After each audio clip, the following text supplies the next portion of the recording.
What do you remember the most about the ordination itself? So I didn't cry, I don't think, at my diaconate. I was happy, but I was just so nervous. I mean, it kind of ruined the whole thing for me. But the good thing is you get a second ordination of the priesthood. And I was a mess. And I was a mess at the laying of hands by all the priests. And it was bad. I mean, I hadn't prepared to be a mess at that point, so I didn't have any tissue or anything. Oh. And I mean, this is so embarrassing, and really only the priests know this, so I don't know why I'm admitting this right now to you.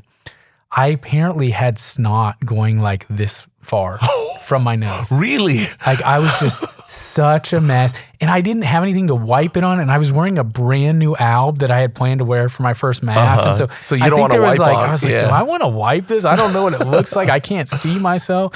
And eventually I did, but for a while I didn't. And all the priests, Father Dat said, he goes, oh my gosh, I was thinking I have a baby coming to St. Faustina. He was giving me a hard time. And well, because somebody said that to him when he was ordained. He was, I believe it was Father Jacob's uncle, who was his first pastor, said, oh, I got the crybaby now. So, well, and he actually has a beautiful story, right? Like, he hadn't cried for all these years since coming from Vietnam, and he finally cried when he was ordained a priest. You know, I didn't really have any excuses. I was just so moved. We couldn't see that because, you know, your back is to the congregation. Even there weren't even cameras facing that way. It was the other way. So, wow. Yeah, I got saved by that, but it's so cool. I mean, and you're looking at everybody who's laying hands on you and all your friends. It's so cool.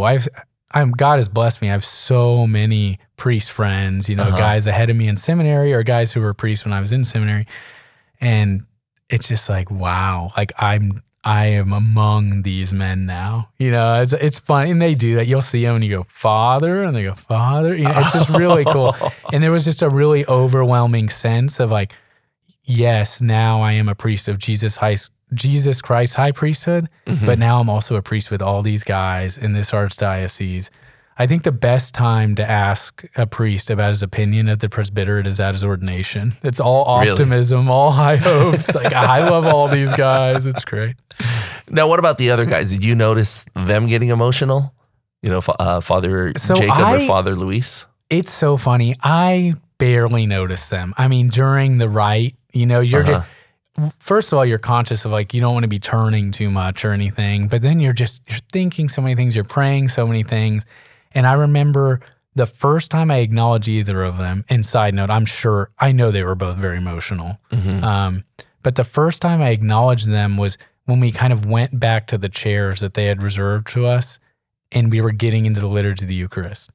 And I remember I shook Father Jacob's hand and I said, we're priests. You know, we both said it together, like, we're priests. You know, it was like super surreal. You know, we've just been vested. We have our chasubles on. It's like, this is so wild. I got to say, I got emotional myself while I was watching, because this was the first time that I had interviewed all three of the guys who were being ordained. Like the last batch, I interviewed them afterwards.